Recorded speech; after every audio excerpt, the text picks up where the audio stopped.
Ottawa Senators, yes, that is it's a Canadian team. Yeah, that is it's an NHL team, the Ottawa Senators. I am trying to do that. It's a very expensive. Yeah, I need to partner with, really deep pockets. Much bigger. It's called a consortium or a consortium. And you form a group together to buy an entity. And it's such a fancy way of saying I need a sugar mommy or a sugar daddy. Yeah, okay, you need one. Yeah. Yeah, and if that doesn't work out, I'll buy a U.S. senator, which anyone can afford.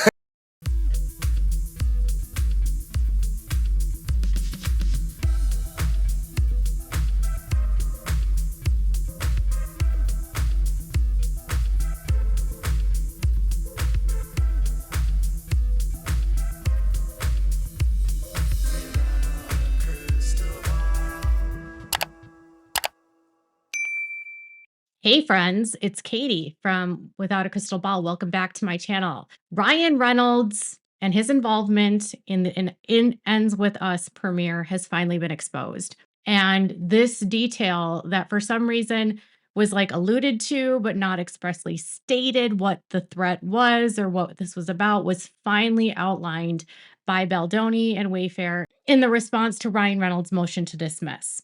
Now, first of all, before we dive into these amazing details that were provided, last week I did a couple videos as I was digging through the various documents in the court. My channel is not legal commentary, and I share my analysis of the legal documents. In reviewing Blake's case, I noticed a few deficiencies that if Baldoni and if Wayfair would have wanted, they could have done what's called a motion to dismiss under grounds that these specific issues, i.e. the way the contract was set up and not going through the EEOC, that these two issues could have led to some of these claims being dismissed if she didn't go through the proper channels. Somehow that got transmuted to people believing that I factually said that the case will get thrown out, which is not what I said. I said they want to go to trial. They've already said they're not going to file a motion to dismiss, but here are some examples of why they might believe she has no grounds or standing to sue. So I hope that clarifies. I'm not here to be a lawyer. I'm here to be an investigative journalist, and that's what I've done for 8 years. And I've covered a lot of cases, and I offer my opinions and I share my findings. And somehow, sometimes people hear sound bites and they assume I'm saying something that I'm not. And then finally, I noticed on some of the Reddits that there are people spreading malicious information about me, claiming that I'm an unreliable person because I've been sued so many times for defamation. And that's just outright false. And I'm going to just say it right here. I have been sued in court 3 times. Tati Westbrook, who is a YouTuber, our case settled after my motion to dismiss was won in Washington. I was going to file a countersuit against her. We agreed to a settlement. No money was exchanged. I was not found liable for defamation. That was the agreement. Todd Chrisley sued me while he was under federal charges for a whole litany of fraud and tax evasion. He's in prison. That case was settled right before his criminal trial started. No money was exchanged. No liability was found. I did not defame Todd Chrisley. Todd Chrisley is currently in prison. My third lawsuit is currently ongoing. It is in California and involves a man named Robert Shin, who was the focus of a documentary on Netflix called Dancing for the Devil, the 7M TikTok Cult. He is suing me for defamation and claiming I'm trying to destroy him, despite the fact that X amount of survivors have come forward, and all I did was report the allegations. We're currently in the process of going through a summary judgment. It's taking forever. I haven't been held liable for defamation literally ever. Okay? So I share what I find as I find it in real time. Obviously, stories evolve and change. And in this case, the story is evolving and changing as we get new information because Ryan Reynolds is trying to not be accountable for whatever it was that he did. Okay? And this dispute is on the one hand, Justin Baldoni, Wayfair Studios, and then the employees and PR people that represented Baldoni and Wayfair. Okay. On the other hand, it's Blake, Ryan, and Leslie Sloan Sloan's PR company. Ryan wants this out, and he was claiming I didn't defame them.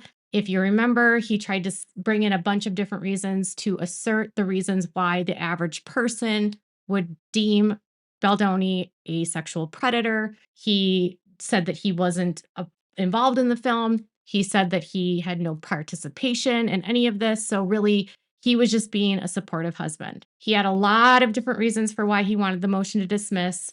I have another video on it, so you can watch that. Just check out the podcast and check out the specific live. I think the live video, we did a live on his motion to dismiss.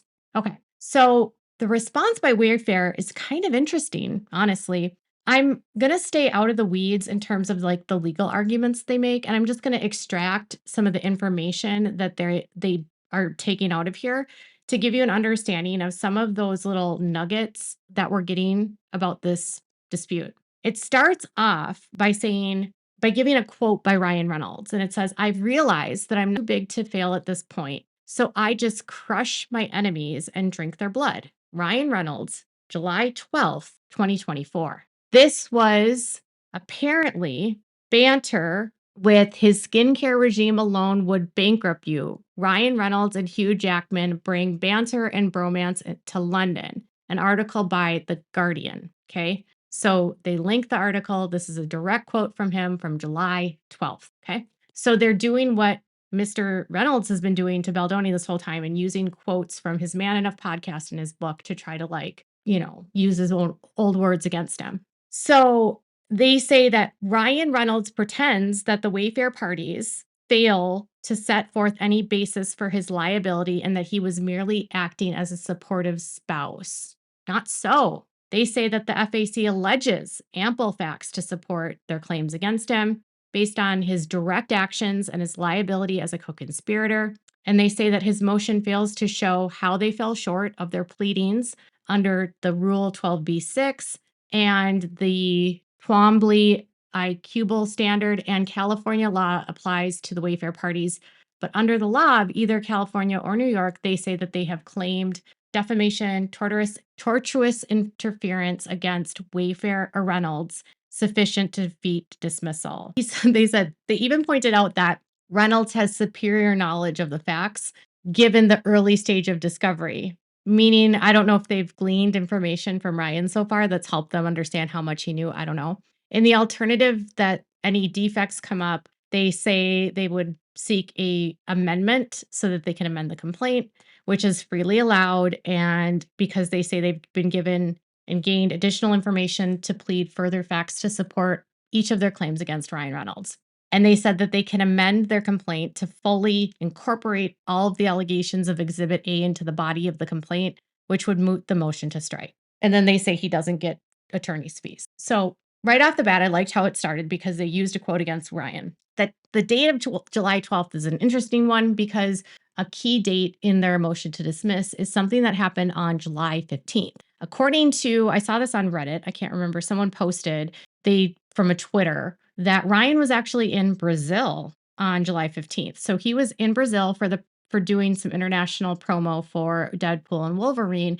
And somehow while he was on that trip, he managed to call WME and Baldoni's agent. If you can't understand this, I'll just point this out. I think it's highly inappropriate for someone that's a husband of the actress on a film to call an agent that's not your own to try to pressure the agent to drop Justin Baldoni and ban him from the premiere of his film. And that's what happens, allegedly.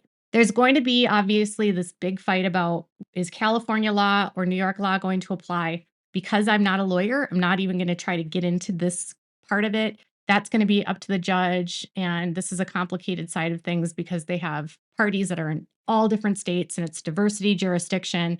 And so they'll have to decide where this goes. But I will say when it comes to defamation in general, in order for the claims to be valid, you have to bring the claims under the law of the state of the party that either said the claims or of the injured party. Okay. So they are arguing that they get California law. Brian says they don't get it. That'll be for a judge to decide. That's way above my pay grade. Ryan Reynolds is trying to pretend like he doesn't understand what the defamatory statements were that he made and who he said them to and what date they happened. He wants like very specific details. And it's almost like he's baiting them to put this out in the public. And so they took the bait. And they said the FAC alleges at least twice Reynolds stated to WME executives, Baldoni and Wayfair's talent agency, that Baldoni is a sexual predator and that by implication, WME was in business with a sexual predator. The first statement was on July 15th of 2024. Reynolds contacted Baldoni's agent, Danny Greenberg, for the purpose of making these defamatory statements. On the call, Reynolds referred to Baldoni as a deranged predator and warned Greenberg that Baldoni should not attend the film's premiere the next month because no one wants him there. The second statement was on July 22nd, 2024, at the Deadpool and Wolverine premiere, when Reynolds told a senior WME executive that by representing Baldoni, WME was doing business with a sexual predator. As alleged, Reynolds was pressuring and later demanded WME to cut ties with Baldoni. So I think it's super weird, really weird that if this is true, first of all, they would have had to get this information directly from his agent. So his agent, Danny Greenberg, would have had to tell Justin, I just talked to Ryan. He's really mad. He's calling you a deranged predator. He doesn't want you at the premiere. And he's saying no one wants you there. That conversation with Danny had to have been relayed to either the publicist, someone at Wayfair, or to Justin himself. They certainly would not put this in a court claim, in a court document, if they didn't have the proof that this happened. And the fact that they're putting out Danny's name tells me that this must have happened. Now, he might have a different interpretation of what happened, which is how court works, but it sounds like Ryan overstepped a huge boundary and called an agent that wasn't his agent, by the way, and asked and told him that he was a predator and don't let him come to a film premiere. Why is it Ryan's place to tell anyone to do anything, right? Ryan was only doing marketing for this film. Ryan was not a writer. He wasn't a financer. He wasn't a producer. He wasn't a director. Ryan was only contracted because Blake forced it for Sony to do it, told Baldoni that they would do it for free, and then they ended up having to hire him and pay him, right? Only as someone in marketing that did the marketing promo stuff. Only because of that, somehow he has a right to try to get the director of the film not at the premiere. This, honestly, when it's positioned in this way, doesn't sound like Baldoni is a deranged predator. It sounds like Ryan Reynolds is a jealous husband. That's what it sounds like to me. It sounds like Ryan is very jealous of Baldoni for whatever reason, and he doesn't want Baldoni near his wife. Because when you looked at Ryan's motion to dismiss and the reasons why Ryan believes that Baldoni is a sexual predator, I don't believe that anyone that has a brain would say that Justin is a sexual predator based on what Ryan believes or classifies as a sexual predator. And that gets called out here in a minute. But they also say that Reynolds worked in concert with Lively and the Sloan parties to publicly smear them and falsely smear them. And he and his co-conspirators made statements to third parties, at least to the New York Times, that they engaged in, permitted, and or failed to prevent sexual misconduct towards Lively and retaliated against her for reporting the alleged misconduct, including by spreading lies to damage her image. They say that Reynolds and Lively and the Sloan parties told the New York Times a false and damning story about an insidious PR sabotage operation deployed as revenge for sexual harassment complaints, knowing the newspaper would publish it. So they're flat out denying that any smear campaign happened. They're denying that they didn't do anything to prevent alleged sexual misconduct. And they're basically just saying that the sexual misconduct are intentionally false. And they were being used to hurt Wayfair and Justin Baldoni. They argue that Reynolds' statements have made him a figure of infamy and that it's not up for a judge to decide this under law. It's for a jury to find out if this is defamation. A judge can't decide on a motion to dismiss if it's defamation or not. What I like about this filing is that a lot of what Ryan and Blake have done in theirs is they're trying to extract statements that Baldoni made.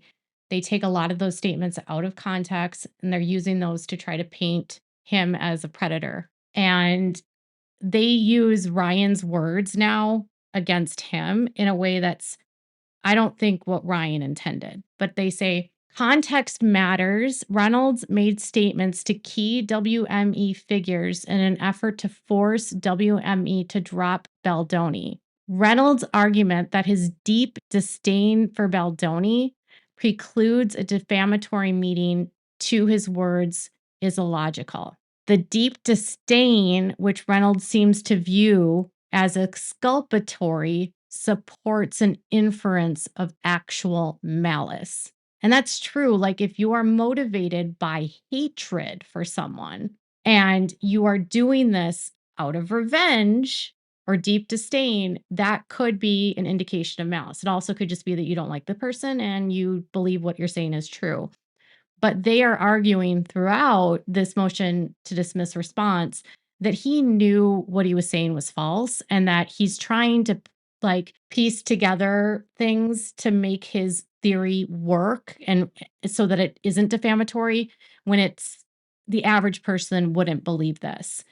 And they point to the instances that Ryan uses for why he believes that Justin's a sexual predator. He says, Reynolds first argues that the FAC alleges facts that a reasonable observer could well consider predatory.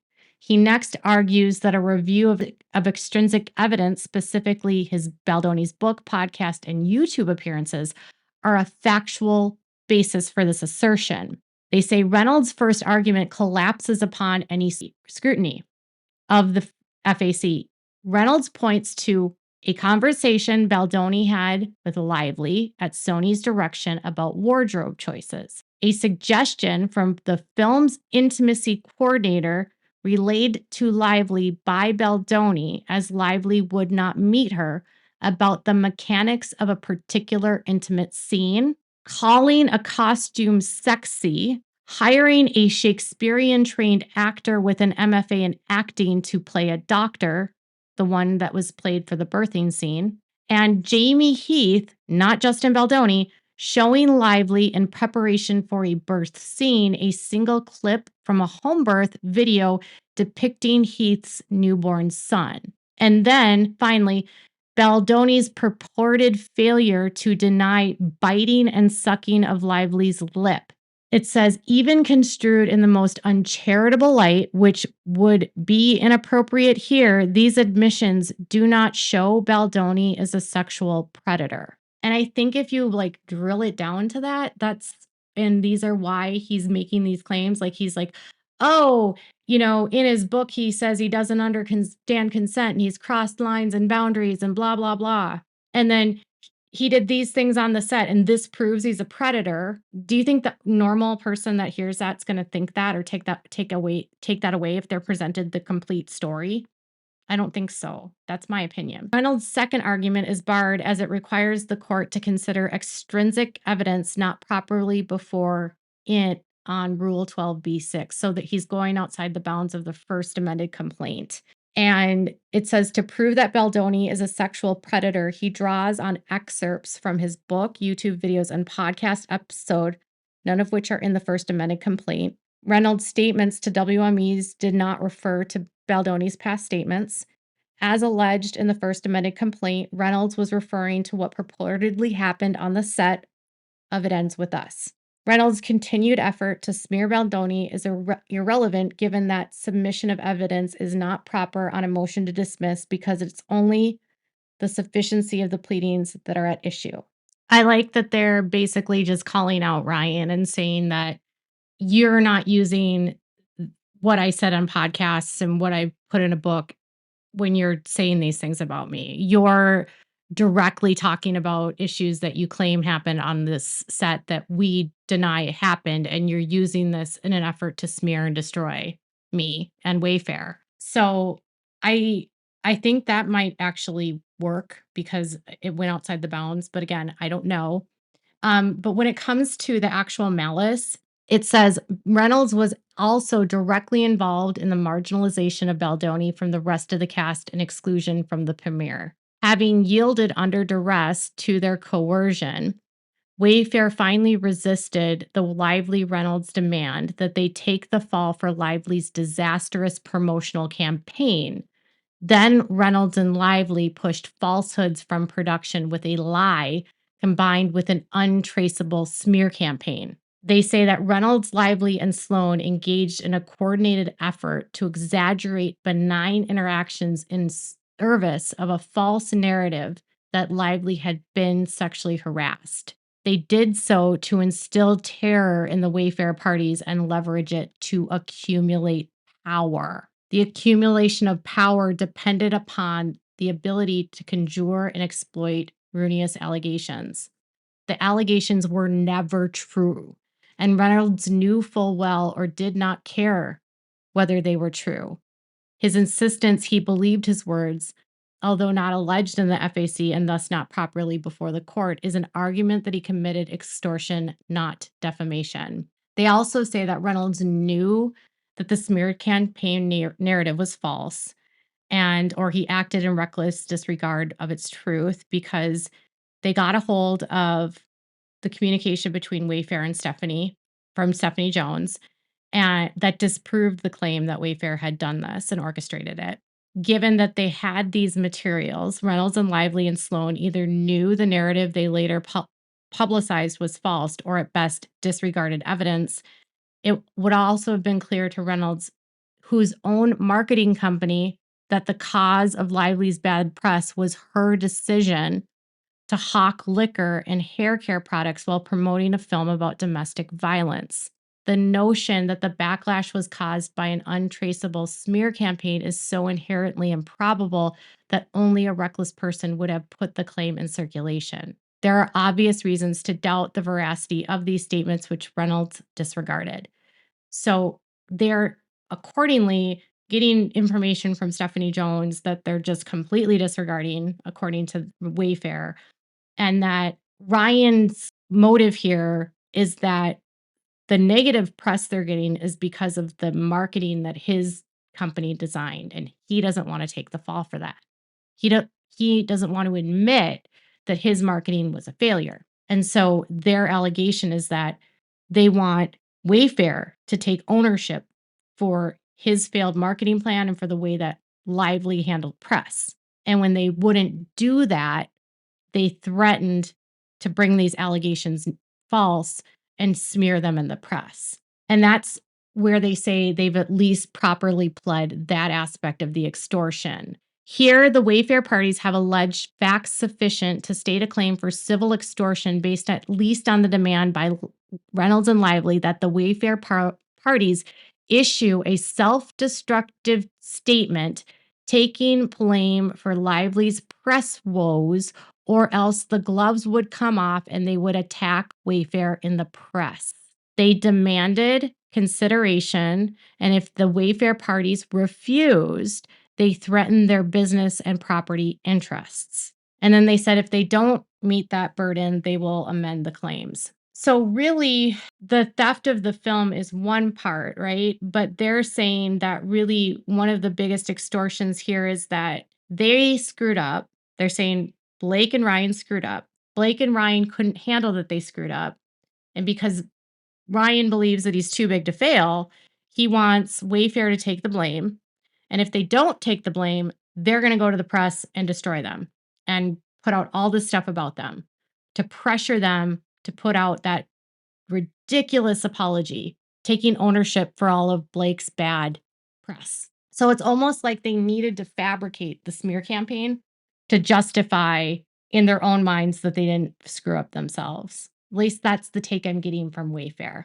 They also claim that he used coercive demands to interfere with Baldoni's contract by stating the gloves would come off again if he didn't take the fall for Blake's bad press. So when you understand that they were trying to pressure them before they even knew about the smear campaign, and then they come up with a smear campaign allegation, it's pretty wild. Before they even believe there's a smear campaign, they blame them for a smear campaign, and then they fabricate a smear campaign because they can't handle that they're getting bad press. That's how Wayfair sees it. And I think it's going to be hard for them to prove that the smear campaign happened because it doesn't appear like it did. There's one other detail here that I think is very interesting. They state that the FAC does not directly address this issue. There are facts pled which may give rise to a duty of care, such as the fact that Reynolds' promotion company Maximum Effort was hired to promote the film. In determining whether the relationship between a plaintiff and a defendant gives rise to a duty of care, courts look at whether the defendant had entered into any relationship or undertaken any activity where negligence on his part was reasonably likely to affect the plaintiff adversely. As an agent, Reynolds may be under a duty not to recklessly damage the film's director, lead actor, and studio in eyes of the public or their talent agency. Under California law, a duty of care may arise through statute or by contract, may be premised upon the general character of the activity in which the defendant engaged, the relationship between the parties, or even the interdependent nature of human society. The agreement between plaintiffs and defendant created a duty of care. Because the duty of care may arise here, at minimum, the Wayfair parties should be permitted an opportunity to replead the existence of a duty of care. So what they're saying is that they believe they have this economic relationship with Ryan because they hired Ryan to do the film promotion, his company. And then Ryan's negligence in the way he handled the promotion and the irresponsible way that he made the marketing campaign actually harmed the film. And then Ryan demanded that Baldoni not attend the premiere, which then created even more chatter online. And then Ryan, who was actually being hired by them, they're saying, took steps to actually damage the product itself. So I don't know if they will get an amended complaint here. It almost seems like they have more evidence at this point that if they need to, they should. I don't think that Ryan's case is going to get thrown out personally. And I think that they have pled their cases. But I think that what I'm gathering here is that Ryan is doing this because he cannot accept that his marketing caused the problem. He can't accept that it was him that failed and that it was his wife that failed and failed the execution. And so because of that, he's going to try to frame Baldoni and say that, no, everything failed because he was a sexual predator. Honestly, when I look at this from the total side of things, there's two things I see. One, Ryan has a production company and a marketing company that's in direct competition of Wayfair. They want the sequel. Ryan could produce it. Ryan could make it for his wife, buy the rights, whatever. If he can discredit and get the other studio out and have his wife look like she's the one that made the film and give her the accolades, thus securing the rights for the new film, they can run off to the sunset with this new series, right? For Blake, make her into a mogul. And also, he seems like a jealous husband. He seems like he was threatened by Baldoni, that he didn't like what he saw or he didn't like how Blake and Baldoni were interacting. And he's acting like a jealous husband that wants to see the dailies, to see what his wife is doing on the set. It would explain a lot to me about, if he sees photographs in the tabloids of them kissing, he can blow that out of proportion. I mean, can you imagine how many fights they must get into at home about them both having to do sex scenes for their jobs? So from Wayfair's view, it's that Ryan Reynolds and his company didn't want to take responsibility for what they have done. Blake didn't want to take responsibility for what they did. And so when they didn't apologize and issue the statement, they made good on their promise to destroy them into the press by creating this whole fantastical story. And then what would appear like Blake keeps saying that the abusers are gaslighting, they're sort of coming back and saying, no, Blake and Ryan are gaslighting you about what happened because these situations aren't as they seem. They're taking innocuous situations, blowing them out of proportion to fabricate this narrative. And then they're doing this because they can't handle that they screwed up and it was their fault. And they're trying to cover up their bad deeds. I'm not here to be the judge, the jury, or the executioner. I'm just more convinced than ever that Ryan Reynolds has a fragile ego, horrible self-esteem, very insecure, and he's threatened of Justin Baldoni because he wants what Nice Pool had, right? He wants the Golden Glove guns, he wants the dog, right? So if he wants what Nice Pool has, he has to destroy him, much like what he's doing to him now. And Baldoni definitely has a very crunchy, this natural, holistic, woo-woo kind of spirituality about him. And he's very vulnerable and he's very in tune with his emotions and he wants to talk about things. And I think that turns Ryan off. And I think that Ryan is so insecure that his wife might be attracted to that and then attracted to the fact that he's Italian. He's 6'2". He's very handsome. Blake likes Italian men. That's what she's attracted to. She's made many statements about that in the public. I think he's just a jealous husband. I think that's honestly what this is all about. But that's just my opinion. There's more in this motion to dismiss, but this doesn't need to be an hour-long video. So tell me what your thoughts are. Are you surprised by this? Do you think this helps Baldoni's case, hurts it? Do you think Ryan is a jealous husband? What do you think? Tell me in the comments below. Make sure to give this video a thumbs up. I'm trying to get to 420,000 subscribers. 60% of you are watching. I've still not subscribed, so please hit the subscribe button on the way out. And thank you so much for watching. Bye, guys.